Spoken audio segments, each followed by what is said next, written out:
வணக்கம். புது இயக்கத்துக்கு வாழ்த்துக்கள். நீங்க சிறை மீண்டு தமிழ்நாட்டுக்கு வந்து 5 வருஷம் ஆகுது. இந்த நகர்வுக்கு இவ்வளவு காலம் எடுத்துக்கிட்டீங்க? எல்லாத்துக்குமே பொறுமை தான் காரணம். ஏன்னா தலைவர் புரட்சித் தலைவரை எடுத்துக்கிட்டிங்கன்னா அவரோட பாணியே அதுதான். எதையும் அவசரமாக ஒரு முடிவு பண்ணி செய்யக்கூடாது அப்படிங்கிறது. அந்த தாக்கம் என்கிட்ட நிறையா இருக்கும். அதனால் நம்ம கொஞ்சம் பொறுமை காக்கணும் அப்படிங்கிற முடிவை எடுத்தேன். ஒரு 20 மணி நேரத்துக்கு மேலே ஆச்சு நீங்கள் பெங்களூர்லேருந்து சென்னைக்கு வர 2021. அது உகந்த தருணமாக இருந்திருக்கும்னு நீங்கள் நினைக்கலையா? இல்லை, நான் அதை மட்டுமே நான் எடுத்துக்கல. ஏன்னா நான் வந்து அவசரப்பட்டு ஒரு முடிவை அன்னைக்கு 20 மணி நேரம் வந்தோம். அந்த சூட்டோட சூடாக நம்ம வந்து அரசியல் களத்தில் வந்துடணும் அப்படின்னு எல்லாரும் நினப்பாங்க. ஆனால் நான் அந்த மாதிரியான கேரக்டரே இல்லை. ரொம்ப யோசித்து ரொம்ப எது செஞ்சாலும் சரியாக செய்யணும்னு நினப்பேன். இடைப்பட்ட காலத்தில் எல்லாரும் ஒன்றாயிட முடியும்னு நீங்கள் தொடர்ந்து சொல்லி வந்தீங்க. What cave you that hope? அந்த நம்பிக்கை எப்படி வந்தது? இல்லை, இதே மாதிரி தான் தலைவர் மறைவுக்கு பிறகு அம்மாவுக்கும் இன்னொரு குரூப்பு 2 குரூப்பாக இருந்தப்ப அந்த நிலை இருந்துச்சு. அதே மாதிரி நம்ம வந்து அந்த காலத்திலே சரி பண்ணோம். இப்போயும் நம்மளால் செய்ய முடியும் அப்படின்னு நினச்சேன். அது ஒரு காரணம். இன்னொரு காரணம், தனக்கு வேண்டியது அப்படின்னு நினைக்கக்கூடாது. பொதுவாக ஒரு தலைமை பொறுப்பில் இருக்கிறவங்க யாராக இருந்தாலும் அதனால் எல்லாரும் அப்படி இருப்பாங்க, என்னை போலயே இருப்பாங்கன்னு நினச்சிட்டேன். அது இல்லைங்கிறது போக போக தான் தெரியும். எல்லாரும் ஒன்று சேரணும்னு சொன்னதை தாண்டி 90% பணிகள்லாம் முடிஞ்சிருச்சு அப்படின்னீங்க. ஆமாம், நீங்கள் இதெல்லாம் ஏதோ ஒரு ஹோப் இல்லாமல் அதுக்கான சூழல் அமையாமல் இது நீங்கள் சொல்லியிருக்கிற வாய்ப்பு இல்லை. சொல்லலை நடந்தது சரிதான். அதாவது நிறைய பேர் என்னை பார்த்தாங்க. அதை நம்ம வெளியில் சொல்கிறது நாகரிகம் இல்லைன்னு நினப்பேன். அரசியலில் இதெல்லாம் நடக்கும். எல்லாருமே அவர்கிட்ட சொன்னது வந்து அம்மாவும் உள்ளார இருக்கணும், அப்போ தான் சரியாக வரும் அப்படின்னு அவங்களுடைய முயற்சியும் எல்லாரும் போட்டாங்க. எல்லாரும் அப்படிங்கும்போது இன்னைக்கு இருக்கிறவங்க, உங்களை விமர்சிக்கிறவங்க எல்லாருமே. அதனால தான் நான் பேரை சொல்ல விரும்பலைன்னு சொன்னது. நீங்கள் பேர் சொல்ல வேண்டாம், ஆனால் அதுக்கான சூழல் உருவாச்சு. அந்த உருவாச்சு இருந்துச்சு. ஆனால் ஒருத்தர் மட்டும் இவங்கெல்லாம் கூடாது அப்படிங்கும்போது நினைக்கும்போது யாருனாலையும் எதுவும் செய்ய முடியாது இல்லையா? அவர் மாறாமல் இந்த நிலை மாறாது, மாறி இருக்காது. எந்த கட்டத்தில் இது சரி வராதுன்னு முடிவு பண்ணீங்க? எந்த கட்டத்தில் அப்படின்னு பார்த்தீங்கன்னா, இப்போ வந்து நான் தொடர்ந்து வந்து ஒரு 15 ஆண்டு காலம் கூடவே ஒரு சிஎம் கூட இருந்துட்டேன். அதில் நாங்கள் பார்க்காது இல்லை. மக்களுக்கு செய்கிற விஷயங்களாக இருக்கட்டும், பொது பிரச்சனையாக இருக்கட்டும், எல்லாத்தையும் நாங்கள் சரிவர கொண்டு போயிருக்கோம். அப்படி இருக்கும்போது இன்றைக்கி உள்ள நிதிநிலையை பார்க்குறேன். இவர் ஒரு பக்கம் வந்து நான் அதை செய்வேன் இதை செய்வேன்றாரு. திமுகவில் ஒரு பக்கம் வந்து நாங்கள் 5000 கொடுப்போங்கிறாங்க, இவர் 10,000 கொடுப்போங்கிறாரு. அது எனக்கு ஒரு வாரத்துக்கு முன்னவே அந்த தகவல் தெரியும். அப்படியா? ஆமாம். உங்களுக்கு நிறைய ஸ்லீப்பர் செல்கள் இருக்காங்க போலவே. எல்லாம் தெரிஞ்சவங்க தானே. அது சரி. ஸோ அதனால் அந்த மாதிரி நிலமை போகுது. இது தமிழ்நாட்டுக்கு நல்லதா? ஒரு பக்கம் வரவு இருந்தால் தானே நம்ம செய்ய முடியும். அதுக்கு உண்டான திட்டமிடலை யாருமே சொல்லலையே. அப்படிங்கிற முடிவில் தான் நான் அந்த முடிவு எடுத்தேன். 10,000 அறிவிச்ச அப்புறம் தான் எங்களுக்கு தெரியும். உங்களுக்கு முன்னமே தெரியும்? எனக்கு முன்னவே தெரியும். அந்த என்னுடைய 24ஆம் தேதி பொதுக்கூட்டம் இருக்கோ அன்னைக்கு தான் அது வருதுங்கிறதும் தெரியும். ஓ, நீங்கள் அறிவிக்கிற அன்னைக்கு? ஆமாம். உங்களுடைய நிகழ்வை கவுண்டர் பண்ணுறதுக்கு தான் அவங்க நினச்சிருக்கலாம். உங்கள் தேர்வு தான் திரு எடப்பாடி பழனிசாமி. அவ்வளோ இடைவெளி எப்படி வந்தது? சிலதை வெளியில் சொல்லியிருக்கிறீங்க, அவர் சில நிலைப்பாடுகளை சொல்லியிருக்கிறார். இந்த கேப் உருவாக என்ன காரணம்? அன்னைக்கு என்ன மாதிரி நிலைமை, அந்த நிலைமையில் நான் பெங்களூர் போயாகணும். அந்த சமயத்தில் நான் இவரை வந்து அறிவித்து முதல்வராக தேர்ந்தெடுத்துட்டு போயிருக்கேன். அவரை ஏன் தேர்வு செய்கிறீங்க? வை ஹிம்? அதாவது முதல்ல அவரை தேர்வு பண்ணதுக்கு முக்கிய காரணம் மேற்கு மாவட்டத்தை சேர்ந்தவங்க. ஏற்கனவே நம்ம தெற்குலேருந்து ஒருத்தர் கொடுத்துருக்கோம். அதனால் இவருக்கு கொடுக்கலான்னு நினச்சேன். திரு செங்கோட்டையன் இருந்தார்ல, இல்லை, செங்கோட்டையனும் இருந்தார். இருந்தாலும் நான் நினச்சதப்போ ஒவ்வொருத்தங்க ஒரு மாதிரி செயல்படுவாங்க. சரி, இப்போதைக்கு இவர் இருக்கட்டும் அப்படின்னு நினச்சி தான் நான் செஞ்சேன். நான் அன்றைக்கி செஞ்சுட்டு ஒரு 24 மணி நேரம் கூட ஆகலை. நான் புறப்பட்டு பெங்களூர் போயிட்டேன். அதுக்கப்புறம் அவர்கிட்ட நிறைய மாற்றம் தெரிஞ்சுது.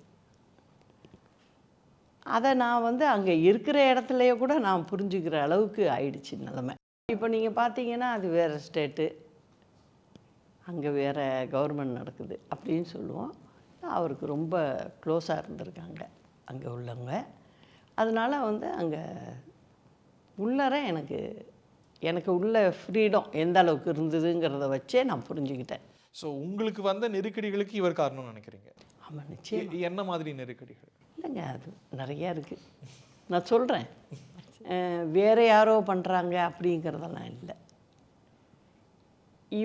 இவருடைய இதுதான் அதுங்கிறத நான் புரிஞ்சுக்கிட்டேன். இடையில நிர்வாகிகள்லாம் உங்களை வந்து பார்த்துட்டு இருந்தாங்க. என்னை வந்து இல்லை, ஒரு முறை வந்து ஒரு 5 அமைச்சர்கள் வந்தாங்க, பார்த்தாங்க, பேசிட்டு போனாங்க. அப்போவே கொஞ்சம் சிலருக்கு வந்து மனசு கஷ்டம் இருந்துச்சு. இருந்தாலும் அப்போ என்ன, நீங்கள் சென்னைக்கு வந்துடலாமேன்னாங்க. நான் இதை புரிஞ்சுக்கிட்ட பிறகு நம்ம எதுக்கு இப்போ சென்னைக்கு போகணும், வேணாம், நான் இங்கேயே இருந்துடுறேன், அந்த 4 இயர்ஸும் நான் இங்கே முடிச்சுட்டு வரேன். நீங்கள் எந்த அளவுக்கு சொன்னீங்க அப்படின்னா, நான் இங்கே வந்திருந்தா இன்றைக்கி உங்கள் முன்னாடி இருப்பேனான்னு கூட தெரியாது அப்படின்னு, அந்த அளவுக்கு அர்த்தமா? உண்மைதான், அதில் ஒன்றும் மாற்றுக்கிறதே இல்லை. அது ஒரு எக்ஸ்ட்ரீம் ஸ்டேட்மெண்ட் இல்லை, அது வந்து இல்லை, அப்படி சொல்ல முடியாது. எனக்கு அங்கே உள்ளர வச்சு தானேங்க நான் சொல்ல முடியும். மற்றவங்க எல்லாம் ஃப்ரீயாக இருக்காங்க, என்னால் ஃப்ரீயாக கூட இருக்க முடியலையே, அந்த வறண்டாவில் கூட நடமாட முடியலையே. ஆனால் செய்திகள் எப்படி வந்ததுன்னு நீங்கள் பார்த்தீங்க, ஷாப்பிங்க்கு போனீங்க. ஆமாம், எல்லாமே எல்லாத்துலேயும் இருக்காருங்க அவர். ஏன்னா நான் அம்மா கூடவே இருந்துருங்க. அதனால் நம்மெல்லாம் கூட அந்த மாதிரி மனசில் ஒரு சின்ன சலனம் கூட ஏற்பட்டுறதில்ல. ஆனால் ஒரு சேரில் உட்கார வச்சதும் இந்த அளவுக்கெல்லாம் மாற்றம் வரும் போல இருக்குது அப்படிங்கிறது ரொம்ப ஆச்சரியமாக இருந்தது. பழைய பகை தான் உண்டா? ஒன்றுமே இல்லையே, பழைய பகை இருந்தால் நான் ஏங்க அவருக்கு கொடுக்க போகிறேன். ரொம்ப மனசு கஷ்டமாக தான் இருந்தது. அதே சமயம் என்னென்னா, எல்லோரும் ஒரே மாதிரி இருக்க மாட்டாங்கல்ல. இவருக்கிட்ட ரொம்ப பெரிய மாற்றம் வந்துடுச்சு. எல்லாத்துக்கும் காரணம் நமக்கு பதவி தான் முக்கியம்னு நினச்சிட்டா என்ன வேணாலும் பேசலாம். அதுக்கப்புறமும் கூட ஒன்று பண்ண முடியும் அப்படின்னு நீங்கள் தொடர்ந்து சொல்லி வந்தீங்க. அது ஒரு மிஸ்பிளேஸ்டு ஹோப்பாக நீங்கள் பார்க்கலையா? அப்படி பார்க்கவே இல்லை. போயாச்சு, இதுக்கப்புறம் ஒட்டாதுன்னு நீங்கள் உணர வேண்டாமா? அதாவது ஒட்டாதுங்கிறது மேல் இடத்துல வந்து நம்ம பேசுகிறோம். ஆனால் கீழே கழக தொண்டர்கள் இருக்காங்க பாருங்கள், அவங்க யாரும் என்ன இன்றைக்கும் சொல்கிறேன் பிரித்து பார்க்கவே இல்லை. You like it or not, அவர் மாறாமல், அவர் அந்த முடிவை மாற்றாமல் அந்த மாற்றம் வராது. அந்த மாற்றம் அவர்கிட்ட இருந்து தானே வரணும். அது வராதுன்னு நீங்கள் வந்து ஒரு முடிவுக்கு வந்திருக்க வேண்டாம் இடையில? இல்லை, இப்பயும் சொல்கிறேன், அரசியலில் வந்து நீங்கள் வந்து இன்றைக்கி இது நடக்கும் நாளைக்கு இது நடக்கும்னு சொல்லவே முடியாது.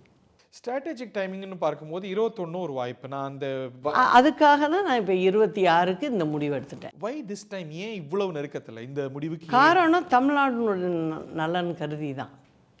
இது வந்து சட்டமன்ற தேர்தல், இது தமிழ்நாட்டுக்கான தேர்தல். இந்த தேர்தலில் என்னுடைய பங்களிப்பு இருந்தே ஆகணும் அப்படிங்கிறத முடிவு பண்ணி தான் நான் தெளிவாக தான் இதை எடுத்துருக்கேன்.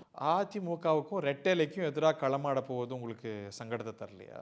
அதாவதுங்க, சில நேரங்களில் வந்து அது யார் கையில் இருக்குதுன்னு பார்க்கணும். வாக்களிக்கிற மக்கள் பார்ப்பாங்க அதை. ஏன்னா ஒவ்வொருத்தரும், இப்போ உங்களுக்கு வாக்கு இருக்கும், எனக்கு இருக்கும். நானும் போய் ஒரு பூத்தில் போடுவேன், நீங்களும் போய் ஒரு பூத்தில் போடுவீங்க. அது யாருக்கிட்ட இருக்குது, யார் இருந்தால் நல்லாயிருக்கும் அப்படிங்கிறத சிந்திக்க மாட்டாங்களா மக்கள்? நிச்சயம் சிந்திப்பாங்க. எம்ஜிஆர் கட்சி, அம்மா கட்சி, ரெட்டலை அப்படிங்கிற அந்த ஒரு விசுவாசம் அவ்வளோ அது வந்து இருக்கிறவங்கள்ட்ட இருந்தால் தாங்க அந்த வந்து மக்களும் வந்து ஏற்றுக்குவாங்க. இந்த இயக்கம் 100 ஆண்டு காலம் இருக்கும் அப்படின்னு அம்மா சொல்லிட்டு போயிருக்கிறாங்க. அந்த இயக்கத்துக்கு எதிராக களமாட போறோம் அப்படிங்கிற உங்களுக்கு இல்லையே, அம்மா சொன்னதை யாரும் செய்யலையேங்க. அதை செஞ்சால் எனக்கு பிரச்சனையே இல்லையே. மக்களுக்கான ஆட்சியாக இருக்கணுங்கன்னாங்க. மக்களால் மக்களுக்காகவே நான் சொல்லிட்டு போயிருக்காங்க. அதுக்கு உண்டான செயல்பாடே இல்லையே. நீங்களும் அவரும் பார்க்கிற சூழல், பேசுற சூழல் வந்ததா, அமைந்ததா இடையில? அந்த மாதிரி மற்றவர்களோட தான் ஏற்பட்டது, மற்ற நிர்வாகிகள். உங்களுடைய கேள்வி ரொம்ப நல்லா இருக்கு ஹரி.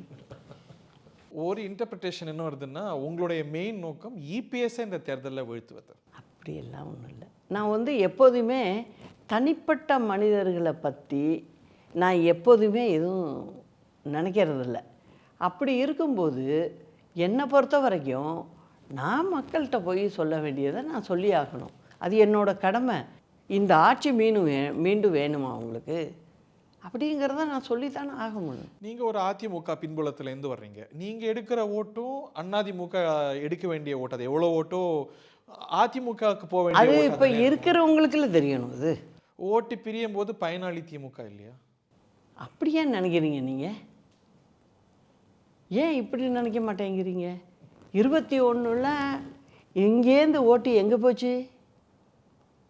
எங்களுடைய இயக்கத்தோடைய ஓட்டு எங்கே போச்சு? அப்போ இந்த வாக்கள் சிதறும் போது இயல்பான பெனிஃபிஷரியாக அது மாறாது? அப்படி கிடையாது. எல்லாரும் அப்படி நினைக்கிறாங்க. நீங்கள் வேணால் பாருங்கள், தேர்தலுக்கு பிறகு அந்த மாதிரி போகிறதுக்கு வாய்ப்பே இல்லை. அவங்களும் நினைக்கலாம், டிஎம்கே கூட நினைக்கலாம், ஓ 3, 4, 5 ஆகுது, நம்ம வந்துடலாம் அப்படின்னு. நான்லாம் அந்தளவுக்கு விட்டுருவேண்ணா என்ன? நேரம் இருக்காமா? இருக்கேன். களமாடி சின்னத்தை கொண்டு போய் வேட்பாளர்களை நிறுத்தி ஒரு க்ரௌடட் ஸ்பேஸ் எல்லாம் ஆல்ரெடி இல்லைங்க. இப்போ எல்லாரும் என்ன சொன்னாங்க? நான் ஒன்றும் பண்ண மாட்டேன், ஒன்றும் செய்ய மாட்டேன் அப்படின்னு சொன்னாங்க. நான் ஒரு பொருட்டே இல்லைன்னா எல்லோரும் விட்டுறலாமே பேசாமல்.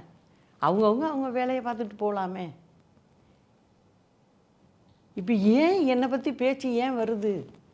ஆனால் நான் திரும்பவும் சொல்கிறேன், இதனால் திமுகவுக்கு அட்வான்டேஜுங்கிறத என்னால் எடுத்துக்க முடியலை. அதிமுகவுக்கு பாதகம்னு குறைஞ்சபட்சம் சொல்ல முடியுமா? ஏன்னா உங்களுக்கு ஓட்டு போடுறவங்க ரெட்டலைக்கு ஓட்டு போட்டிருக்க வேண்டியவங்க, அது எவ்வளவுன்னு தெரியல. பட் அவங்களுக்கு பாதகம் இல்லையா? நீங்கள் எந்த இயக்கத்துக்காக? அது யார் நினைக்கணும்?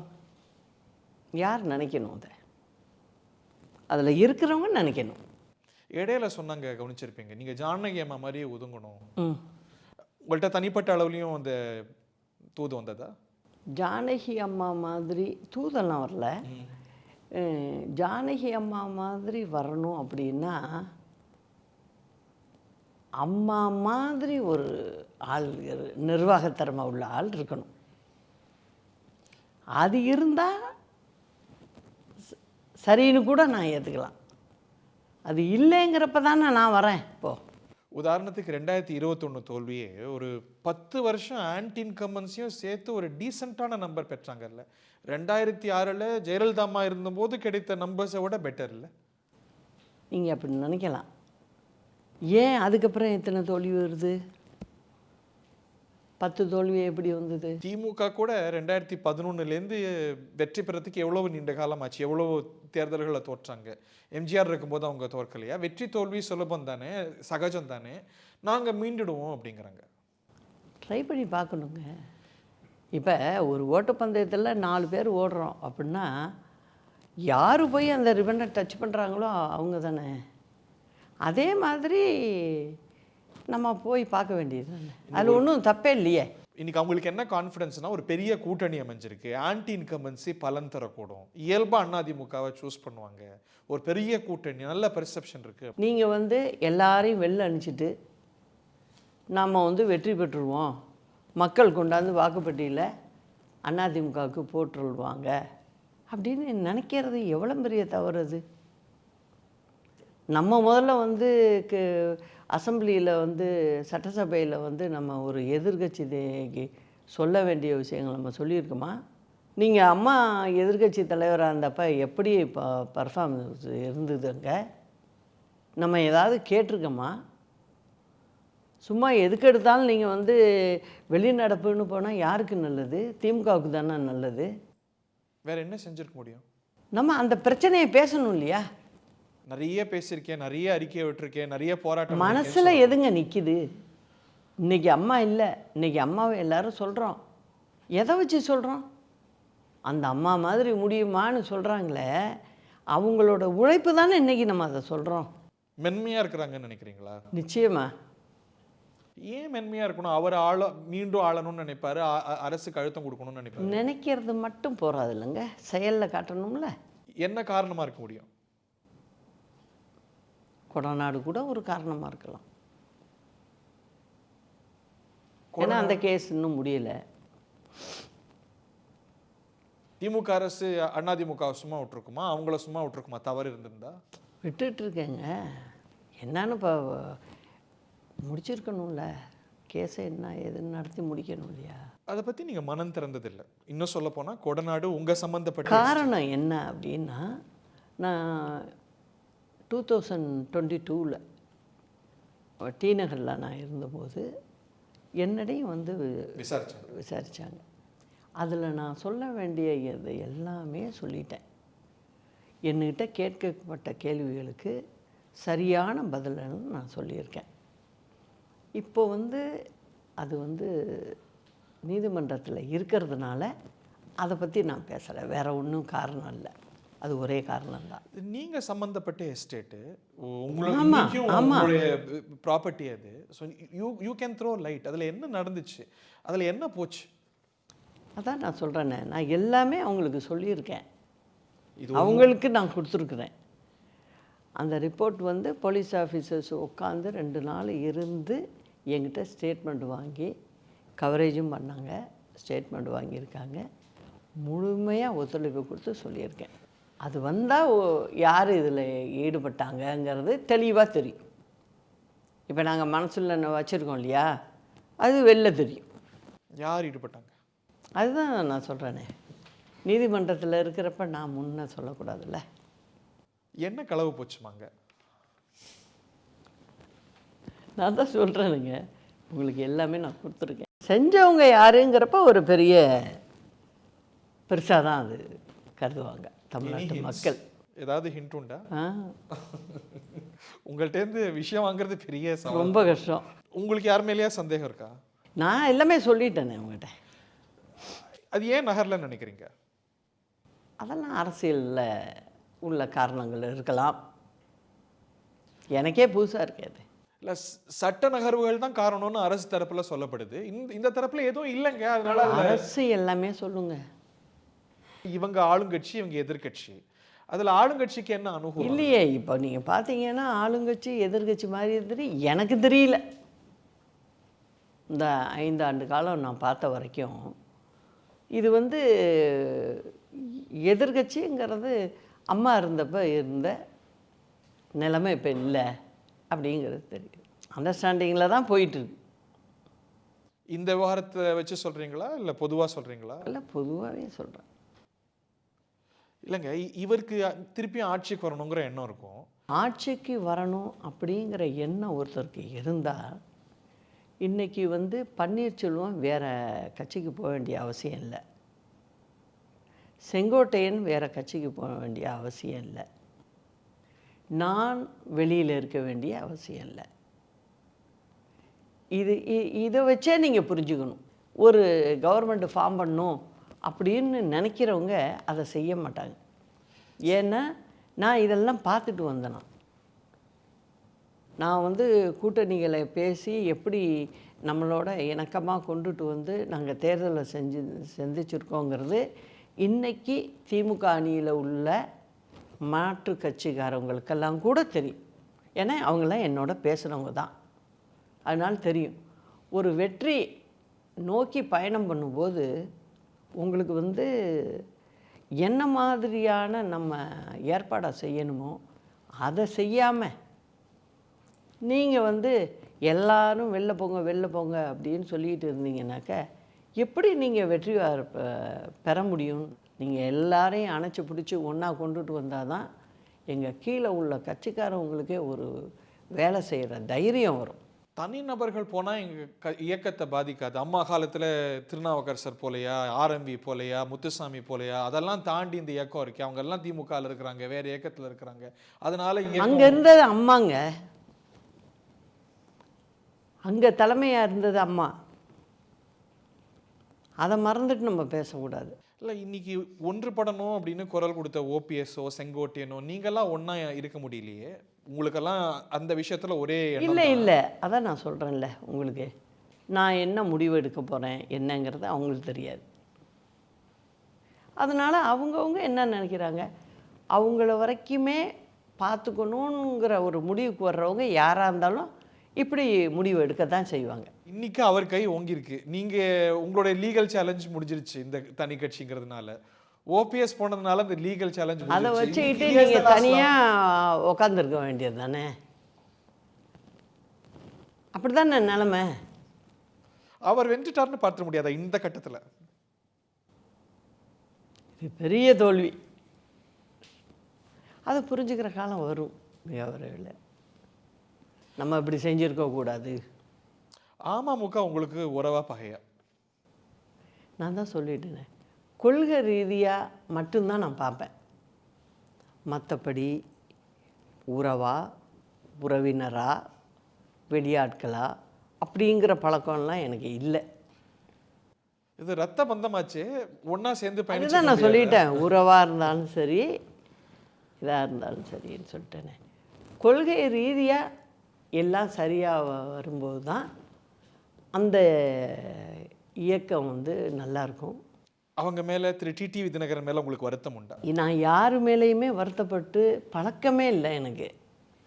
நான் புதுசாக என்ன வந்து இவங்க மேலே வருத்தமா அவங்க மேலே வருத்தமான்னு, நீங்கள் எடப்பாடியே சொன்னீங்களான்னு சொல்கிறேன், டிடிவியே சொன்னாலும் சரி, வேறு யாரை சொன்னாலும் சரி, நான் யாருக்கிட்ட என்னோட டைப்பே அப்படி தான். அங்கேருந்து வந்துருக்கு நான் எதையுமே வெளில சொல்கிறதே இல்லை. திடீர் கட்சி, புது கட்சின்னு விமர்சனம் வந்திருக்கு. சரி, அவங்களுக்கு உள்ள அனுபவத்தில் அவங்க சொல்கிறாங்கன்னு எடுத்துக்கிட்டு போக வேண்டியதுதான். ஒரு பர்செப்ஷன் என்னன்னா, நீங்க இல்லைனாலும் பரவாயில்ல, ஓபிஎஸ் இல்லைனாலும் பரவாயில்ல, அங்க திரு டிடிவி தினகரன் வந்துட்டார், அமமுக வந்துருச்சு. ஸோ அதனால அந்த போதாமைகள்லாம் கடந்த தேர்தல்கள் இருந்த போதாமையெல்லாம் சரி கட்டப்பட்டுரும். தென் மாவட்டங்களில் பழைய செல்வாக்கை மீட்டிட முடியும் அப்படிங்கிற ஹோப் அங்கே இருக்கு. இருக்கு. சரி, இருக்குன்னா முயற்சி பண்ணி பார்க்குறதில்ல, தப்பு இல்லையே. இப்போ நான் ஒரு வழியில் வந்து என்னால் முடியும்ன்ட்டு நான் போகிறேன். நான் சக்ஸஸ் பண்ணுறேன்னா இல்லையாங்கிறத ரிசல்ட்டுக்கு அப்புறம் தெரிய போகுது. அதே போல் தானே எல்லா கட்சிக்குமே. ஒரே குரல்ல தான் நீங்க பேசி வந்தீங்க. நீங்க வெவ்வேறு பாதைகள் இருந்தாலும் ஏன் சேர்ந்து பயணிக்க முடியல நீங்க அமமுக? அப்படி நான் தனியாகவே நான் நினச்சி யாரையுமே பார்க்குறதில்லங்க. அதாவது உறவுன்னு பார்க்குறதில்ல. நான் எப்போதுமே ஒரே மாதிரி தான் இருப்பேன். உங்களுக்கும் தினகரன் அவர்களுக்கும் தனிப்பட்ட கசப்புகள் உண்டா? என்னை பொறுத்த வரைக்கும் நான் தான் சொல்கிறேனே, நான் வந்து உள்ளார இருந்துட்டு வெளில வந்திருக்கேன். நான் யாருக்கிட்டேயுமே எப்போதுமே அனாவசியமான வார்த்தைகள் என் வாயிலேருந்து வராது. ரொம்ப அமைதியான டைப்பு நான். அவங்க போற பாதையில உங்களுக்கு அதிருப்தி உண்டா? அதெல்லாம் இருக்கும். உங்களை விட கடுமையாவே திரு எடப்பாடி பழனிசாமி அவர் பேசி வந்தார். நீங்க கூட பேசல. பட் அவங்க அணி சேர்ந்திருப்பது உங்களுக்கு வருத்தமா, ஷாக்கா? அப்படி நான் எடுத்துக்கல. அவங்கவுங்க ஒரு இயக்கம்னு வச்சுருப்பேன். அவங்கவுங்க செல்ஃபாக முடிவு எடுக்கிறாங்க. அது அவங்களுடைய இஷ்டம். பின்னால சேர்ந்து செயல்படுறதுக்கான நான் சூழல் தான் சொல்லிட்டேனே, கொள்கையில் சரியாக வர்றவங்க யாராக இருந்தாலும் நான் ஏற்றுக்குவேன். கொள்கை இல்லாமல் போகிறவங்கள நம்ம ஏற்றுக்குவேன். இந்த தேர்தலில் எப்படி களமாட போறீங்க? ஒரு இயக்கம்னு அறிவிச்சிருக்கிறீங்க. என்ன கேள்வி வருது அப்படின்னா, இயக்கத்தெல்லாம் பதிவு செஞ்சு ரெஜிஸ்டர் பண்ணி சின்னம் வாங்குறதுக்கு காலம் பிடிக்கும், காலம் இல்லையே அப்படிங்கிற விமர்சனம் அமமுகலேருந்தே வந்திருக்கு. நான் தான் சொல்கிறேனே, அவசரப்பட்டு எதையுமே நான் சொல்ல மாட்டேன்னு. அது கூட தெரியாதா எனக்கு? நீங்க ஒரு நீண்ட அனுபவம் உங்களுக்கு உண்டு. ஒரு முன் தயாரிப்போட தான் களத்தில் இறங்கிருக்கீங்க. ஆமாம் ஆமாம் ஆமாம். தமிழ்நாடு முழுக்க களமாட போறீங்களா, இல்லை ஒரு பகுதியை குறி வைக்க போறீங்களா? ஒரு பகுதிங்கிறது இல்லை, எல்லா இடத்துலையும் இருக்கும். இவங்களால இந்த சமூகம் இந்த ஓட்டு குறி வைக்கப்படும் அப்படின்னா அந்த அது வந்து சொல்கிறவங்க வேணால் சொல்லலாம், சொல்கிறவங்க சொல்லிக்குவாங்க, அவங்கவுங்க சொல்லிக்குவாங்க. நான் எப்போதுமே எல்லாருக்கும் பொதுவாக தான் இருந்திருக்கேன். கூட்டணி வைக்க போறீங்களா? எல்லாமே இருக்கும், இல்லாமல் இருக்காது.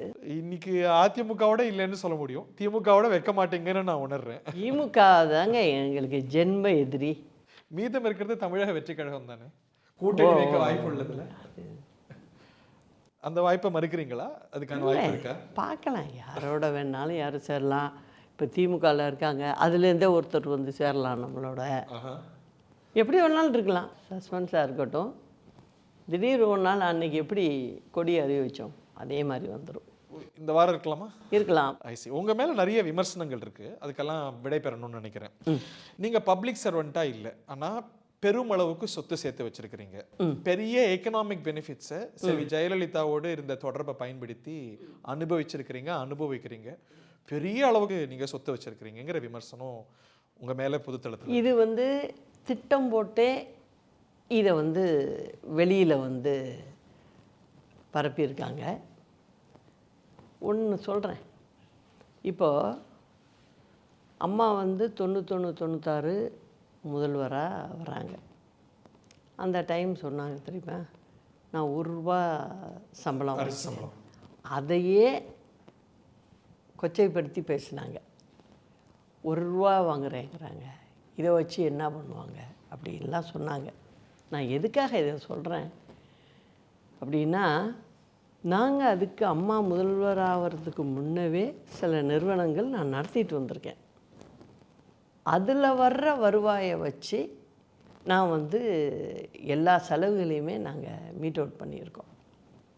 இப்போ திமுக வந்து 13 கேஸ் போடுது வழக்கு. அதுக்கு நீங்கள் வழக்கறிஞரை வைக்கணுமா வைக்க வேண்டாமா? எங்கள் சைடுக்கு அம்மாவுக்கு எனக்கெல்லாம் வைக்கணுமா வேணாமா? அதுக்கு அந்த செலவுகளுக்கு இங்கேயும் கொடுக்கணும். சுப்ரீம் கோர்ட்டுக்கு போனால் அங்கெல்லாம் லட்சக்கணக்கில் செலவாகும். இதுக்கெல்லாம் எங்கள் நிறுவனங்கள்லேருந்து வர்றதுலேருந்து தான் நான் செலவு செஞ்சுருக்கேன். ஐடியில் பார்த்தீங்கன்னாவே தெரியும் எதுக்கு அவங்களுக்கெல்லாம் கொடுத்துருக்கோம் என்னன்னு தெரியும். அப்போது நான் வந்து ஒரு பப்ளிக் சர்வெண்ட் கிடையாது, அரசாங்க சம்பளம் வாங்கலை. நான் ஒரு தனிப்பட்ட மனுஷி.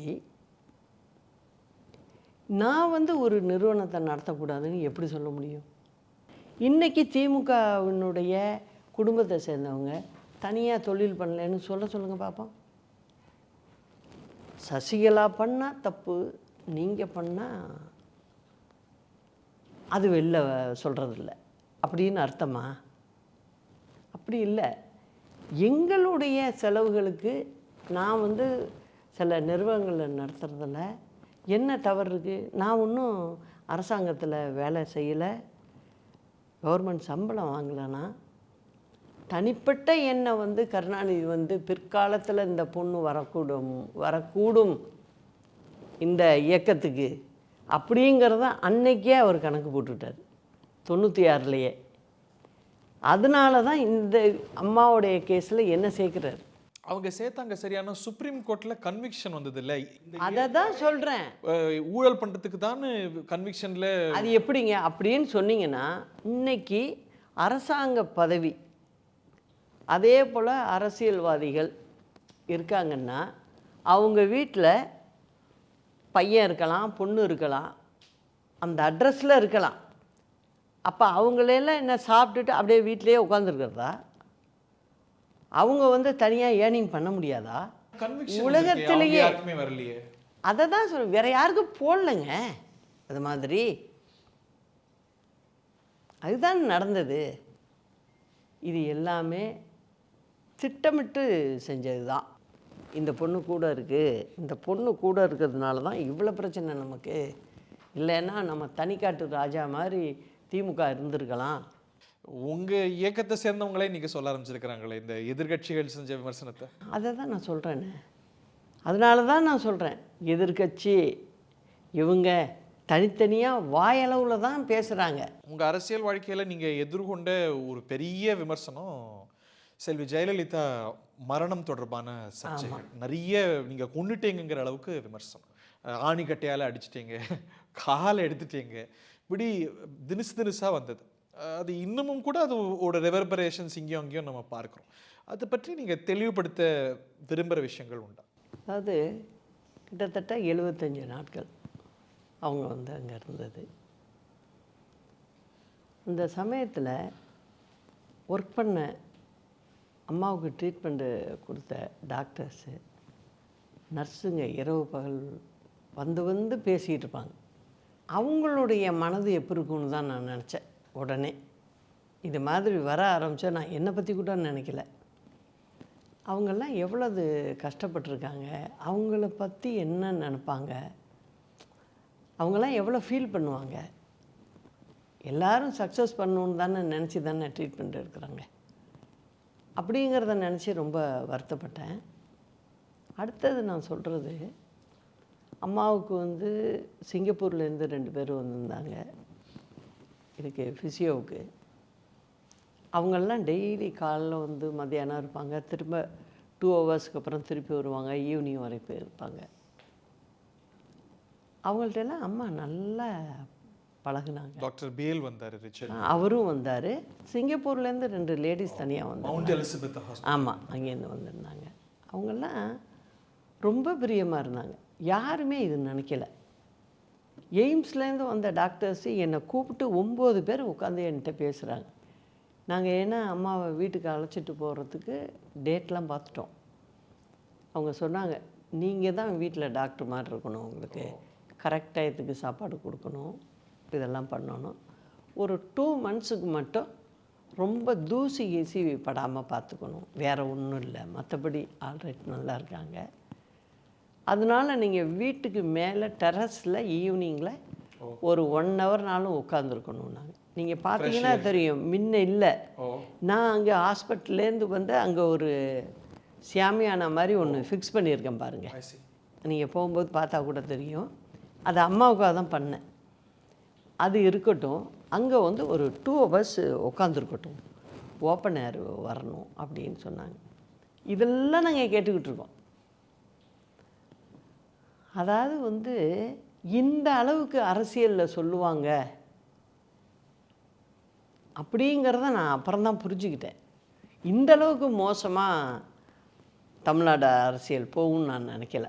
அவங்க ஒரு இமேஜ் கான்ஷியஸ் பர்சன், நான் அதை கம்ப்ளீட்டாக உணர்றேன். ஆனால் ஒரு டிரான்ஸ்பரன்சி அவங்களோட ஒத்துழைப்போடு இருந்திருந்தா இது பெட்டராக இருந்திருக்குமா? ஏன்னா இன்றைக்கி சிஎம் ஹாஸ்பிட்டல் போகிறாருன்னா விஷுவல்ஸ் அங்கேருந்தே வரதை பார்த்தோம். அது போன்ற விஷுவல்ஸ் வந்திருப்பது அது இந்த பிரச்சனைக்கெல்லாம் அம்மாவில் லைக் பண்ண மாட்டாங்க. அதை அதுக்கான கோரிக்கை வைக்கப்பட்டதா? வைக்கப்பட்டது. ஒன்றும் இல்லை, நம்ம இது காவிரி பிரச்சனைக்காக மீட்டிங் எடுத்தாங்க. 2-3 ஆஃபீஸர்ஸ் வந்திருந்தாங்க. அப்போ கூட நான் வந்து ப்ரெஸ்ஸை கூப்பிட்டு ஃபோட்டோ எடுத்துகிட்டு இதை ரிலீஸ் பண்ணலாமேன்னு முதல்ல ஓன்னு சொன்னாங்க. இப்படி போய் ப்ரெஸ்ஸு கேமராமேனை கூப்பிட்றதுக்குள்ளே வேணாம் வேணாம் வேணாம், நான் கவுன் போட்டிருக்கேன், வேணாம் வேணாம் அப்படின்ட்டாங்க. என்ன பண்ண முடியும்? பட் நடுவில் கூட விமர்சனம் வந்தது, அதெல்லாம் அவங்க கவனத்துக்கும் போயிருக்கும். ஏன் அவங்க டிவி பார்த்துக்கிட்டு தானே இருக்காங்க. வர்ற விஷயங்கள் வர்ற எல்லாமே டிவி கொண்டாந்து வச்சு டிவி பார்த்துக்கிட்டு தானே இருந்தாங்க டெய்லி. அந்த ஒரு விஷுவல் வந்தது ஆர்கே நகர் எலெக்ஷனில், அது எப்படி அவங்க விரும்பி எடுத்ததா இருந்தது? அது வந்து சின்ன அந்த விகாம்ல அது வச்சுருந்தேன். அந்த லேடிஸ்லாம் வந்து ஊருக்கு கிளம்புறாங்க சிங்கப்பூருக்கு. அப்போ போகிறதுக்கு முன்ன ஒவ்வொரு எக்ஸசைஸும் அவங்க செஞ்சு காமிச்சு, நான் அவங்கள வந்து வீடியோ எடுத்து வச்சிட்டோன்னாக்க ஏதாவது எங்களுக்கு மறந்துருச்சுன்னா இதை போட்டு பார்த்துட்டோன்னாக்க அதை விடாமல் அக்காவுக்கு செய்ய வைக்கலாம். ஃபிசியோக்காக வந்ததா? ஃபிசியோக்காக தான். அதை நான் தான் கேட்டேன் அவங்கக்கிட்ட, நான் இது எடுத்துக்கலாமா அப்படின்னு கேட்டு. தாராளமாக எடுத்துங்கன்னு சொன்னாங்க. அதனால நான் வீட்டிலேருந்து கொண்டு வர சொல்லி எடுத்தோம். அப்போ வந்து அம்மாவுக்கு வந்து அவங்க கூல்ட்ரிங்க்லாம் சாப்பிடல. கூல்ட்ரிங்க்லாம் கொடுக்க முடியாது.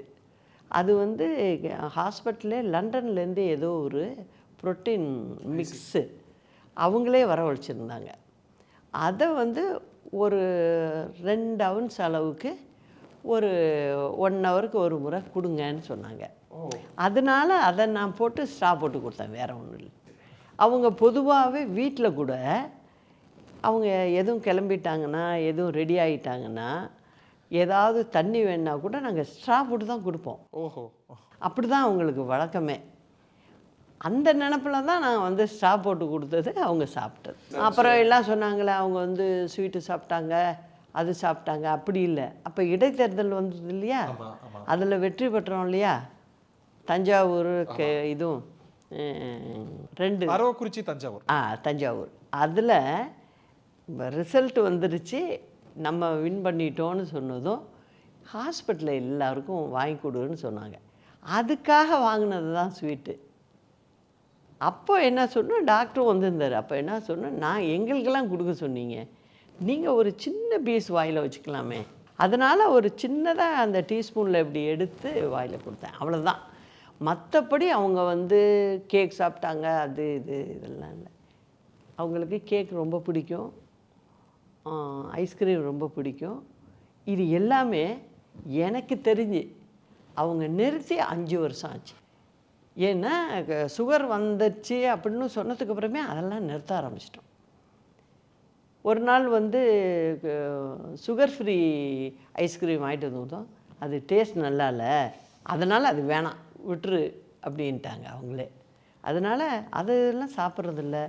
அதே போல் வந்து கேக் சாப்பிட்றதில்ல. அதெல்லாமே ஒரு 4-5 இயர்ஸ் ஆச்சு விட்டு. கவர்னர் அன்னைக்கு ராகுல் காந்தி, கவர்னர் வந்தப்போ அங்கே நின்று பார்த்தாரு அம்மாவை. ஓஹோ, அவர் பார்த்தார். அவர் மட்டும் அந்த சைடில் அந்த கிளாஸ் இருக்குல்ல, நாங்கள் ஸ்க்ரீனை எடுத்துட்டோம். அப்போ அம்மா இப்படின்னாங்க, ஓ தம்ஸ் அப் காட்டினாங்க.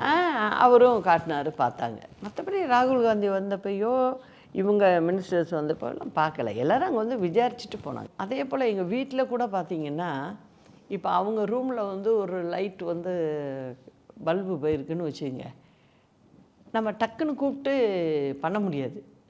அவங்க ஆஃபீஸ் போன பிறப்பு தான் நான் கூப்பிட்டு, அவங்க இருக்கும்போது அது நீங்கள் எங்கள் வீட்டில் வேலை செஞ்சவங்கள்ட்ட கேட்டாலே சொல்லுவாங்க. அதே மாதிரி ஏசியில் ஒரு சின்ன ப்ராப்ளம்னு வச்சுங்க, உடனே ஏசி பார்க்குற பையனை கூப்பிட்டு பார்க்க சொல்ல முடியாது. அவங்க இல்லாத நேரத்தில், அவங்க இல்லாத நேரத்தில் தான் பார்க்கணும். அதே போல் யாரையும் அங்கே கூப்பிட்டு பேச மாட்டாங்க. ஓஹோ. அவங்க இருக்கிற ரூமில், ஆஃபீஸ், வீட்டில் அவங்க இடத்துல கூப்பிட்டு யார்கிட்டையும் பேசுனதில்லை. எதுவாக இருந்தாலும் இன்டர்காமில் தான் பேசுவாங்க. வீட்டில் உள்ள பர்சங்ககிட்டே அப்படி தான் பேசுவாங்க. அவங்க ஹோப்ஃபுல்லாக இருந்தாங்களா, நம்ம சரியாகி மீண்டு? நல்லாவே ஆயிட்டாங்களே, நல்லா ஆயிட்டாங்க ஹரி. ஓஹோ. அதெல்லாம் நாங்கள் வீட்டுக்கு வர்ற ஐடியாவில் தானே இருந்தோம். அப்போ டாக்டர்கிட்ட கேட்குறாங்க, இது மாதிரி நான் வந்து கொடநாடில் போய் ஒரு 2 months இருக்கணும், அதனால் நான் அங்கே போய் இருக்கிறேன். அவங்க சொன்னாங்க இல்லையா டஸ்ட்டு ஃப்ரீன்னு, அதை வச்சு கேட்டாங்க.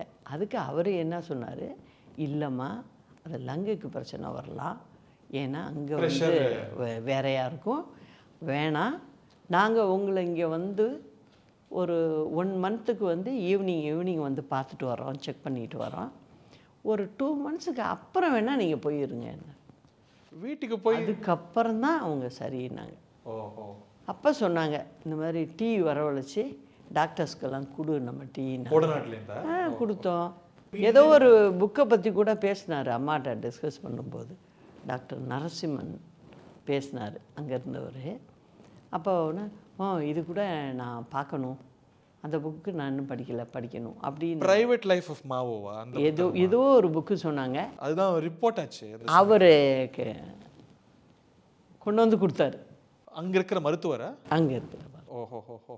அப்போது இது நம்ம டாக்டர்ஸ் இங்கே உள்ளவங்க மட்டும் பார்க்கல, எய்ம்ஸ்லேருந்து வந்து பார்க்குறாங்க, அவங்க சென்ட்ரல் கவர்மெண்ட் கண்ட்ரோலில் இருக்கிறவங்க வந்து பார்க்குறாங்க. அவங்க வந்து எப்படி இருக்கணும் அம்மாவுக்கு, நீங்கள் கூட நீங்கள் இருக்கிறதுனால நீங்கள் பார்த்துக்கணும் அப்படின்னு எனக்கு உட்கார வச்சு எல்லாம் சொல்கிறாங்க.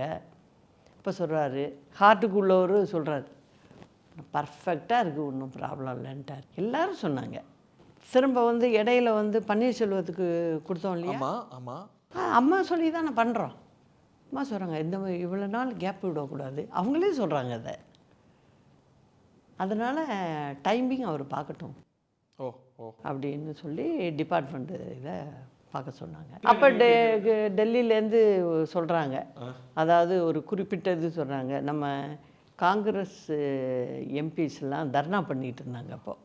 அங்கே மானிட்டைசேஷன் கரெக்டாக தர்மா பண்ணிகிட்டு இருந்தாங்க. அந்த டைமில் நம்ம எம்பிக்களும் அவங்களோட உட்காந்துருக்காங்க. அதில் நம்ம ஆட்களும் நவநீத கிருஷ்ணன் இவங்கெல்லாம் எல்லாரும் உட்காந்துருந்தாங்க. அப்போது அங்கேருந்து சொல்கிறாங்க எங்களுக்கு டிமானிட்டைசேஷன் எதிர்க்கணும் அப்படின்னு. இல்லை இல்லை இல்லை, அவங்களோட உட்காந்தாங்க. நாங்கள் எதுக்குறோம், அதில் மாற்று கருத்து இல்லை. ஆனால் காங்கிரஸோட உட்காந்துருக்காங்க அப்படின்னு சொல்லி அங்கேருந்து சொல்கிறாங்க. இது எனக்கு இந்த தகவல் வருது. நான் உடனே உள்ளர போய் இது மாதிரி சொல்கிறாங்க, வந்து நம்ம ஆட்கள் நீங்கள் உட்காருங்க, அவங்களோட உட்காருங்க, தனியாக உட்காருங்க அப்படின்னு சொல்கிறாங்க. சொன்னோன்னே நான் சொன்னேன், அது கரெக்டு தானே, நம்ம ஒன்றும் அவங்களோட அலையன்ஸில் இல்லை, நம்ம தனியாக உட்காருவோம், ஆனால் எதுப்போம் தனியாக உட்காரலாமே அப்படின்னு உடனே இன்ஸ்ட்ரக்ஷன் கொடுக்குறாங்க. கொடுத்து உடனே சொல்கிறோம். ஒரு விமர்சனம் என்னன்னா, அவங்க உங்களை ஒரு உயிர் தோழியாக ஏற்றுக்கிட்டாங்க, அதை ஸ்லாகித்து பல இடங்களில் வெளில சொன்னாங்க. ஆமாம். ஆனால் உங்களை அரசியல் வாரிசாக அடையாளப்படுத்தலை. ஆனால் நீங்கள் அரசியல் வாரிசாக முன்னிருக்கிறீங்க, அது வந்து அவங்களுடைய விஷனுக்கு முரணானது அப்படின்னு இந்த இயக்கத்தில் இருக்கிறவங்களே சொல்கிறாங்க. அதுக்கு நான் பதில் சொல்கிறேன்.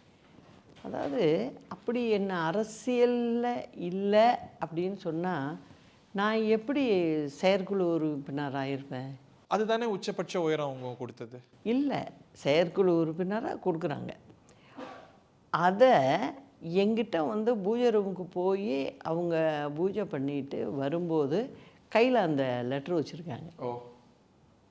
அந்த செகண்ட் வரைக்கும் எனக்கு தெரியாது, எனக்கே தெரியாது. சர்ப்ரைஸாக அப்படி கொடுக்குறாங்க, கையில் பிரித்து பாரு அப்படிங்கிறாங்க. இது எங்கே லிஃப்ட்டில் வரோம் அப்போ சொல்கிறாங்க, பிரித்து பாரு. ஐயோ, நான் என்ன சொன்னேன் கேளுங்க, எதுக்குக்கா இதெல்லாம் அப்படின்ற. இல்லை இல்லை, இப்போ இருக்கட்டும், நீ வரணும் அப்படின்ட்டாங்க. அப்புறம் அவங்களோட செயற்குழுக்கு போகிறேன், போயிட்டு வர்றேன். அதுக்கப்புறம் என்ன சொல்கிறாங்க, கீழே வந்து அம்மாவுக்கு வந்து சவுத் வெஸ்ட்டில் வந்து அம்மாவுடைய ரூம் இருக்கும், அதில் ஒரு சின்ன தடுப்பு வச்சு இங்கே ஒரு டேபிள் சேர் போடணும். என்னோடையே அங்கே பார்க்குறாங்க. பார்ட்டி ஆஃபீஸ்லையா வீட்லையா? பார்ட்டி ஆஃபீஸில் பார்க்குறாங்க. பார்த்துட்டு வரோம். சரி போட்டுற சொல்லு அப்படிங்கிறாங்க. சரி அப்படின்னு சொல்லிட்டு பண்ணுறேன். நான் யாரையோ உட்கார வைக்கிறதுக்கு ரெடி பண்ண சொல்கிறாங்க. நான் யார் என்னெல்லாம் கேட்டுக்கல, பண்ணிவிட்டு வந்துட்டேன். 1 வாரம் 10 நாளில் பண்ணிடுறேன்ட்டு. திருப்பி வந்த சொன்னாங்க, சரி நல்ல நாள் பார்க்கணும், அது ரொம்ப எப்போதுமே உண்டு, பார்க்கணும், நான் உன்னை துணை பொதுச் செயலாளராக ஆக்க போகிறேன், நீ உட்காந்து, நான் டெய்லி நான் போக முடியாதுன்ற, நீ போய் இருந்து கட்சி விஷயத்தெல்லாம் பாரு, நீ வீட்டில் இருந்து பார்க்குற, நீ அங்கேயே போய் அஃபீஷியலாக பாரு அப்படின்றாங்க. இருக்கும் 2009லேயே பண்ணாங்க அதை. அப்போ நான் சொல்கிறேன், இல்லைக்கா உங்களை விட்டுட்டு நான் எப்படி போக முடியும், என்ன விஷயம் அப்படின்னு சொன்னீங்கன்னா, அம்மாவை தனியாக விட்டுட்டு போக முடியாது. உண்மை என்னன்னா அதுதான். இல்லைன்னா அவங்க இருக்கிறப்பே நான் அங்கே போய் குழந்தையா அவங்க இல்லை, நீங்கள் நினைக்கிறீங்க அப்படி இல்லை. அதுதான் நான் திரும்ப திரும்ப சொல்கிறது. அதாவது ஒரு 10 நிமிஷம் கூட நம்ம அந்தன போக முடியாது. எங்கே சின்னம்மா எங்கே கூப்பிடு அப்படின்றவாங்க. அதனால் நீங்கள் பார்த்தீங்கன்னா எனக்கு டைட்டாக இருக்கும் வீட்டில் ஒர்க்கு. இங்கே சிஎம் ஆஃபீஸில் பார்த்தீங்கன்னா அம்மாவுக்கு ஏதோ ஒன்று சொல்லணுமா, எங்கே இருக்காங்க சின்னம்மான்னு அவங்களும் கேட்பாங்க. அவங்கள்ட்டையும் இன்டர்காமில் பேசிக்கணும். இந்த மாதிரி இருக்கிறப்ப நான் போய் 1 hour சொல்லுங்கள், நான் இங்கேருந்து ராயப்பேட்டையில் போய் 1 hour உட்காந்துட்டு வர முடியாது என்னால். என்னோடய சூழ்நிலை அது. ஸோ அதனால் நான் ப்ளைனாக பேசினேன் அவங்ககிட்ட, நான் உங்களை விட்டுட்டு போக முடியாது, உங்களுக்கு நான் இல்லைன்னா சரியாக வரமாட்டேங்குது, வேறு யாரோடையும் ஒத்து போகிறதுங்கிறது ரொம்ப கஷ்டம். ஸோ அதனால் நான் என்ன சொன்னேன், நான் வீட்டிலேருந்து எல்லாத்தையும் பார்த்துக்கிட்டு தானே இருக்கேன், நீங்கள் விடுங்க, இப்போ வேணாக்கா, அப்புறம் பார்த்துக்கலாம்க்கா அப்படியுமே. அதே போல் இன்னொன்றையும் சொல்கிறேன். ஹாஸ்பிட்டலில் இருந்தப்போ அம்மா வந்து லாயரை கூப்பிடு, நான் செய்ய வேண்டியதை செய்யணும், இது சொன்னாங்க ஹரி, 2-3 ட்ரிப்பு சொன்னாங்க. செய்ய வேண்டியதுன்னா உயில சொல்கிறாங்களா? ஆமாம். நான் சொன்னேன், அக்கா எனக்கு என்னென்னா உண்மையாகவே நல்லா இருக்காங்க அவங்க. நீங்கள் நல்லா இருக்கீங்க, எதுக்கு இதெல்லாம் பேசுகிறீங்க நீங்கள்? நான் கேட்குறேன் ஹரி, இதுவை எதுக்குக்கா இப்படிலாம் கேட்குறீங்க? இல்லை இல்லை இல்லை, என்ன வார்த்தை தெரியுமா சொன்னாங்க? இல்லை இல்லை,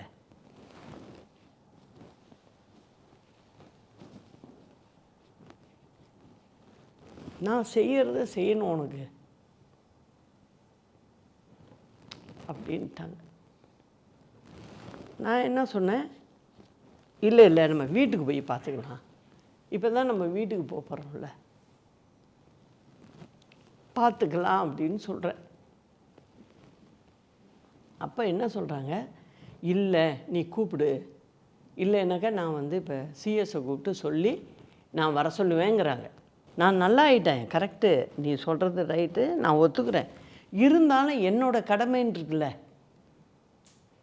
அதை நான் செய்யணுன்ட்டாங்க. நான் வந்து இல்லை வீட்டுக்கு போய் பார்த்துக்கலாம், இப்போ ஒன்றும் அவசரம் இல்லை, ஏன் அப்படிலாம் நினைக்கிறீங்க நீங்கள் நல்லா இருப்பீங்கக்கா அப்படிங்கிறேன். சரி, நல்லா இருக்கிறதுக்கும் இதுக்கும் சம்மந்தம் இல்லை, சொல்கிறத செய் அப்படிங்கிறாங்க. அதெல்லாம் வீட்டுக்கு போய் பார்த்துக்கலாம் அப்படின்னு சொன்னவனா.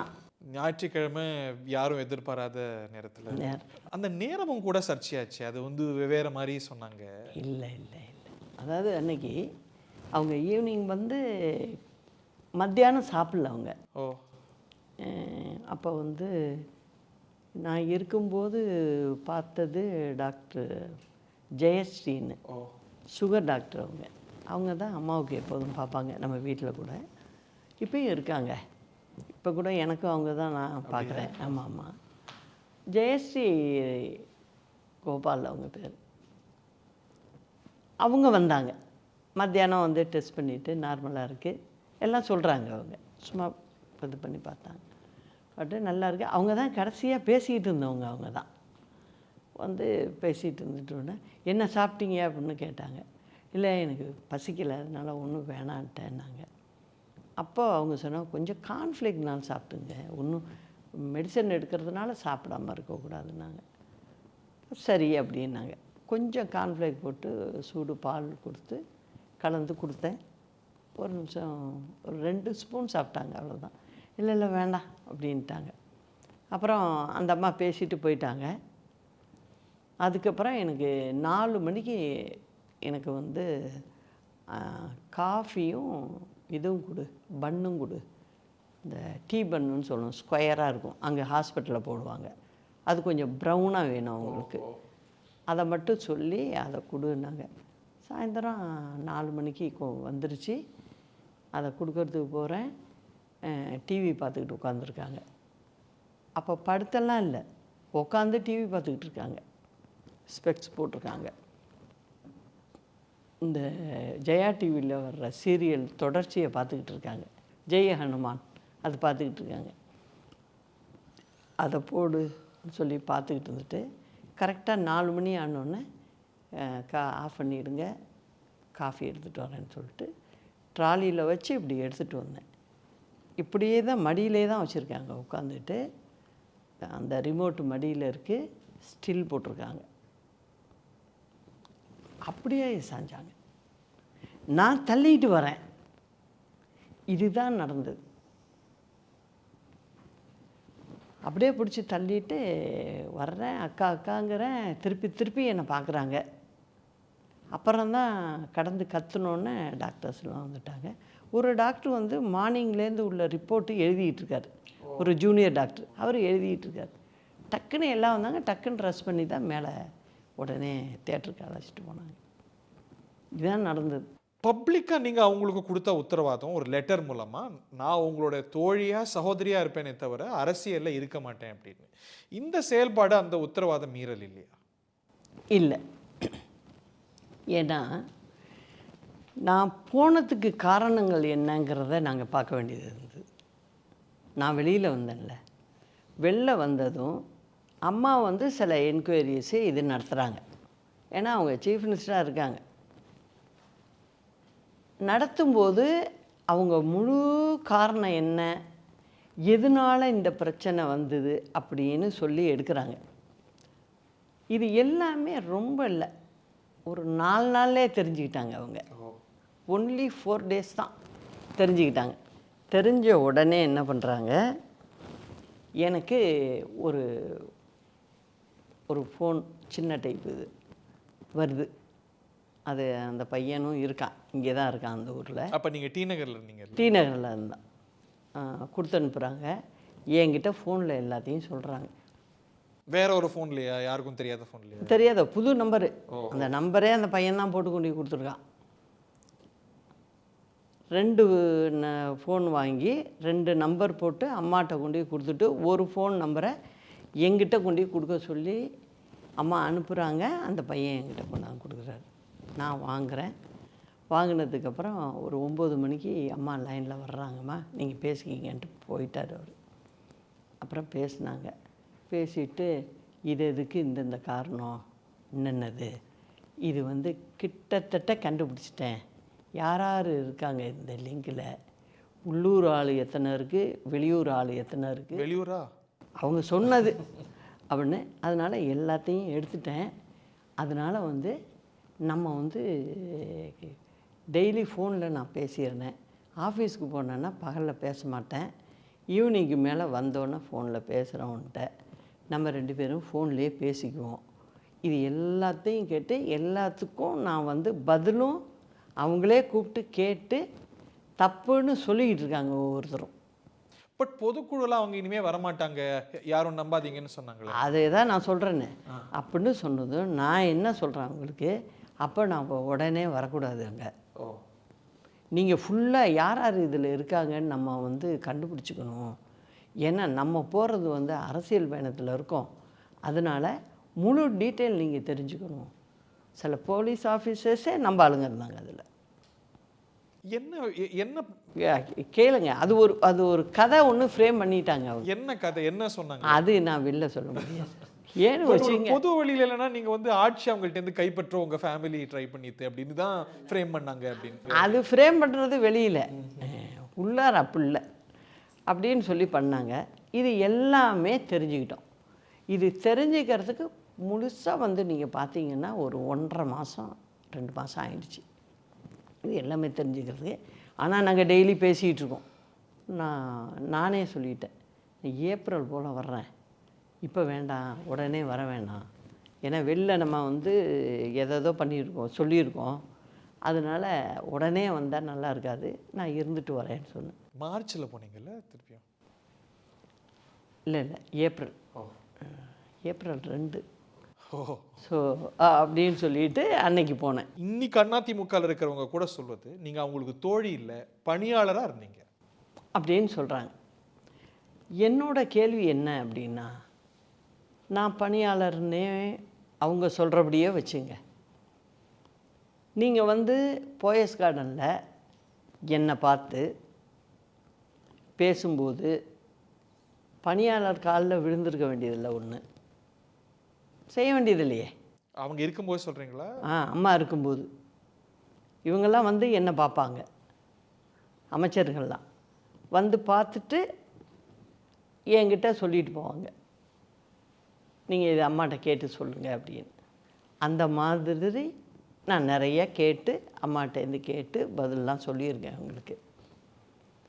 அப்போ ஒரு பணியாளர் காலில் வந்து விழுந்து தகவல்களை அம்மாவுக்கு சொல்ல வேண்டியதை சொன்னீங்களா அப்படிங்கிறத நான் நேரில் என்னைக்காவது சந்திக்கக்கூடிய நேரம் வர்றப்ப கேட்கலாம் அப்படின்ட்டு இருந்தேன். சரி, அம்மா மறைவிற்கு பிறகு நான் தான் சொன்னேன்ல, நீங்களே பார்த்துக்குங்க, நல்லபடியாக செய்யுங்க அப்படின்னு தானே நான் சொன்னேன். ஆனால் நீங்களே எல்லாருமா வந்து போயஸ் கார்டனில் நான் இருக்கிற வீட்டில் வந்து நீங்கள் தான் பொதுச் செயலாளர் ஆகணும் அப்படின்னு ஏன் அந்த பணியாளர்கிட்ட வந்து கேட்டீங்க? அது உங்கள் அழுத்தம்னு அவங்க சொல்லக்கூடும். எப்படிங்க அது? இதெல்லாம் செய்யுங்கன்னு நீங்கள் செட்டப் பண்ணீங்கன்னு கூட சொல்லக்கூடும். அது எப்படிங்க செட்டப் பண்ணுறது? நான் தான் உங்களுக்கு வெளிப்படையாக சொல்லிட்டேனே, நான் வரல, நீங்களாம் நல்லா பார்த்துக்கிட்டீங்கன்னா அதுவே எனக்கு போரும். உங்களுக்கு உண்மையிலேயே விருப்பம் இல்லையா? ஃபஸ்ட்டு அப்போ எனக்கு விருப்பம் இல்லைங்க. நான் வந்து நீங்கள் எல்லாம் இருந்து செய்யுங்கப்பா, நல்லபடியாக இதை நடத்துனீங்கன்னா போதும் எனக்கு. அப்படி தான் நான் சொன்னேன். அக்கா மறைஞ்சிருக்காங்க, அவங்களுக்கு செய்ய வேண்டிய காரியங்கள்லாம் இருக்குது, நான் அதை பார்த்துக்கிறேன். நீங்கள்லாம் வந்து நீங்கள் வந்து ஏற்கனவே இருக்கிற கேபினெட் அப்படியே இருக்கட்டும், பன்னீர்செல்வத்தை சேர்த்து நீங்கள் போய் பதவி ஏற்றுங்கன்னு சொன்ன அன்னைக்கு இரவே சொல்லி போய் செஞ்சாங்க. திரும்ப ஒரு வாரத்துக்குள்ளே உங்களுக்குள்ளே முடிவு பண்ணுறீங்க, திருப்பி வர்றீங்க, கேட்க ஆரம்பிச்சிட்டிங்க என்கிட்ட. தினம் வந்து இதுதான் நீங்கள் பொதுச்செயலாளர் கட்சை எடுத்து நீங்கள் எடுத்து தான் நடத்தணும் அப்படின்னு சொன்னீங்க. அப்போ பணியாளராக தெரியலையா உங்களுக்கு? அப்படிங்கிறதையும் நான் என்றைக்கோ ஒரு நாள் பார்க்க வேண்டிய சந்தர்ப்பம் நிச்சயம் ஏற்படும் போது நான் அதை யார் யார்ட்டெல்லாம் பிரதானமாக கேட்பீங்க? எல்லாட்டையும் கேட்பேன். ஏன்னா நிறைய பேர் சொல்லியிருக்காங்கல்ல. கொஞ்சம் கால அவகாசம் எடுத்திருக்கலாம் அப்போ நடந்த விஷயங்களுக்கெல்லாம் அப்படின்னு தோணுதா? நம்ம இன்னும் கொஞ்சம் ஒரு பொதுமக்கள் மத்தியில் டைஜஸ்ட் ஆக அன்னைக்கு வந்த அழுத்தங்கள், அன்னைக்கு இருந்த போராட்டங்கள்லாம் நம்ம பார்த்தோம். இன்னும் கொஞ்சம் மெதுவாக அதை நடத்தியிருக்கலாம்னு நினைக்கலையா? இல்லை, அப்படி இல்லை. ஏன்னா அவங்களுக்கு அந்த நினப்பு வந்துருச்சு. அதாவது வந்து நீங்கள் பொதுச்செயலாளர் நீங்கள் இருக்கணும் அப்படிங்கிற இது வந்து அழுத்தம் வந்து ரொம்ப ஜாஸ்தியாகிடுச்சு. அதுக்கப்புறம் தான் நான் அதுக்கு ஒத்துக்கிட்டேன். இப்போ ஒரு விஷயம் வைரலாக போயிட்டு இருக்கு, நீங்க பார்த்தீங்களான்னு தெரியாது. அன்னைக்கே சசிகலா அம்மா சொன்னாங்க, அவரும் இவரும் பார்த்துக்கிட்டாங்க, திமுகவை பார்த்துக்கிட்டாரு. எல்லாமே வந்துடும்ல, ஒரு ஒரு நாளைக்கு எல்லாமே தெரிஞ்சிடும் இல்லையா? அவருக்கும் திமுகவோட தொடர்பு இருந்தது அப்பையிலேருந்து திரு பன்னீர்செல்வம் அவர்களும்? இல்லை, அன்னைக்கு இருந்தது உண்மை. அன்னைக்கு வந்து அதாவது ஒரு எதிர்கட்சி அப்படின்னு சொல்லும்போது நம்ம வந்து மாவட்டத்தில் பார்க்கணும், கீழே ஒன்றியத்தில் பார்க்கணும்.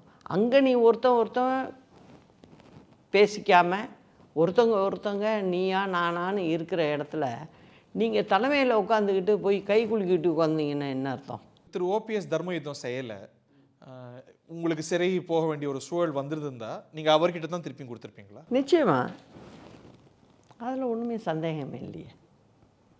இல்லை, இன்னைக்கு அந்த சாய்ஸ் உங்களுக்கு இருக்குல்ல, நிம்மதியாக இருக்கலாம், சந்தோஷமாக இருக்கலாம், பல நாடுகளுக்கு போகலாம், போதும் ஓய்வு பெற்றலான்னு உங்களுக்கு தோணுனதே இல்லையா? எனக்கு தோணுனதே இல்லை, எனக்கெல்லாம் அது தோணலை. ஏன்னு வச்சுங்க, நாங்கள் கிட்டத்தட்ட 24 மணி நேரமும் வேலை செஞ்சுருக்கோம். இப்போ தமிழ்நாட்டில் வந்து டூர் பண்ணும்போது மத்தியானம் 1 மணிக்கு ஆரம்பித்தோம்னா காலையில் 6 மணி 7 மணி ஆகும் நாங்கள் தங்கியிருக்கிற இடத்துக்கு வர்றதுக்கு. இந்த மாதிரி நாங்கள் வந்து வேனில் உட்காந்து பயணம் செஞ்ச நாட்கள் வந்து நீங்கள் பார்த்தீங்கன்னா லைஃப்பில் பாதி டைம் அப்படி தான் போயிருக்கு எங்களுக்கு. நீங்கள் சாதாரணமாக ஒரு லேடிஸ் பார்த்தீங்கன்னா ஒரு சீரியல் பார்ப்பாங்க, எதாவது பார்ப்பாங்க. என்னை மட்டும் நீங்கள் கவனித்து பார்த்தீங்கன்னாக்க டிபேட் பார்ப்பேன், அப்படி பார்ப்பேன், ஒவ்வொரு சேனல்லையும் பார்த்துட்டு முடிச்சுட்டு அந்த அதிலே இருந்துட்டோம் நம்ம. இல்லை, இப்படி இருந்தால் நீங்கள் ஒதுங்கினீங்கன்னா மேலேருந்து அழுத்தம், டெல்லியிலேருந்து அழுத்தம் கொடுத்தாங்க, அதனால தான் போன எலெக்ஷனில் ஒதுங்கினீங்க. இவ்வளோ நாள் அதெல்லாம் அவங்களோட இசையோடு தான் அதை செஞ்சீங்க, செய்கிறீங்க. கிடையவே கிடையாது, அதுதான் தப்பு. நான் தான் சொல்கிறேன்ல, நான் எதுலேயுமே கொஞ்சம் பொறுமையாக போவேன், கொஞ்சம் அமைதி காப்பேன். சரியாகவே வரலேங்கிறப்ப நான் ஒரு முடிவெடுத்து போவேன். அன்னைக்கு இருந்த சூழ்நிலை நான் வெளில வந்தேன். நான் தான் சொல்லிட்டேனே, மறுநாளே நான் ஒரு கொடியை தூக்கியிருக்கலாம், பண்ணியிருக்கலாம், ஒரு கட்சி ஆரம்பிச்சிருக்கலாம். அந்த மாதிரி டைப்பே நான் இல்லைன்றேன்.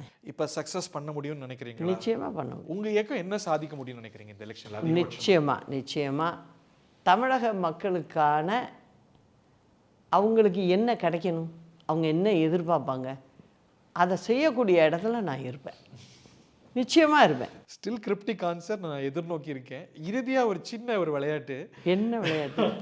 நான் சில பேர்கள் சொல்கிறேன், அவங்களுக்கு நீங்கள் சொல்ல விரும்புகிற செய்தி, மறைந்தவர்கள் இருப்பவர்கள், செல்வி ஜெயலலிதாவுடைய ஆன்மாவுக்கு, அவருக்கு நீங்கள் இந்த தருணத்தில் என்ன சொல்ல விரும்புவீங்க? இல்லை, அக்காவை பொறுத்த வரைக்கும் மக்களானால் மக்களுக்காகவே நான் சொன்னாங்க. எந்த ரூபத்திலையும் அவங்க சொன்னதை நான் சாதிச்சு காட்டுவேன். என் மேலே ஒரு நம்பிக்கை வச்சு தான் அவங்கள்ட்ட அந்த வார்த்தை வந்தது. எந்த வார்த்தை? எத்தனை ஆண்டு ஆனாலும் நான் செய்வேன்னு சொன்னாங்க பாருங்க. அந்த இது அவங்கள இப்போ யார் நினைக்கிறா? நினச்சா இது மாதிரி செய்வாங்களா? அதை நான் என் மனசுக்குள்ளே இருக்காங்க, அதனால் அவங்க நினச்சி நான் செய்வேன். திரு எடப்பாடி பழனிசாமிக்கு நீங்கள் சொல்ல விரும்புகிற செய்தி? கூடி வாழ்ந்தால் கோடி நன்மைங்கிறத புரிஞ்சுக்கணும். திரு ஓ பன்னீர்செல்வம் அவர்களுக்கு? என்னதான் இருந்தாலும் தலைவர் 3 முறை முதலமைச்சராக இருந்தார். அவர் கட்சி ஆரம்பித்தவர், கட்சிக்காக பாடுபட்டவர், 3 முறை முதலமைச்சராக இருந்தார். நீங்களும் 3 முறை முதலமைச்சராக அதிமுகவில் இருந்தீங்க. நீங்கள் ஒரு தனி கட்சி ஆரம்பிச்சிருந்தா கூட நான் சந்தோஷப்பட்டிருப்பேன். ஆனால் தலைவரை வெளியில் அனுப்பின திமுகவில் போய் சேர்ந்தது எனக்கு மன வருத்தத்தை தந்தது. அதிமுக சீனியர்ஸுக்கு, நிர்வாகிகளுக்கு? அவங்களுக்காக நான் கடவுள்கிட்ட வேண்டுறேன், நல்ல புத்தியை கொடுக்கணும்னு. திரு டிடிவி தினகரனுக்கு? எல்லாருக்கும் சேர்த்து தான் சொல்கிறேன், ஏன்னா அந்த அணியில் இருக்கிறதுனால எல்லாருக்கும் சேர்த்து தான் சொல்கிறேன். விஜய்க்கு ஏதாவது மெசேஜ் உண்டா? அதாவது அரசியலில் யாரும் வரக்கூடாதுங்கிறது கிடையாது.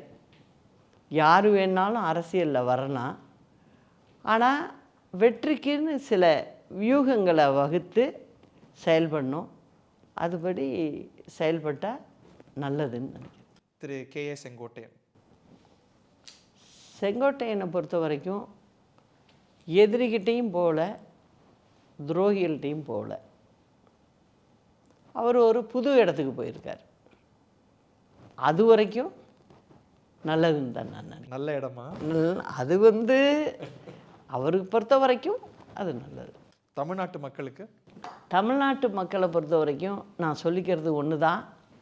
அதாவது இந்த 5 ஆண்டு காலம் நீங்கள் திமுகவுக்கு வெற்றி வாய்ப்பை கொடுத்து அவங்களுடைய பணியை பார்த்தீங்க.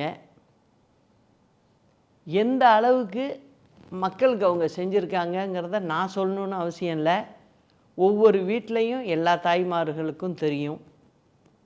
அதனால் மீண்டும் ஒரு தவறை செய்ய வேண்டாங்கிறத கேட்டுக்கிறேன். தேங்க்யூ வெரி மச்மா. உங்களை நல்ல நோக்கெல்லாம் நிறைய. வணக்கம். தேங்க்யூ.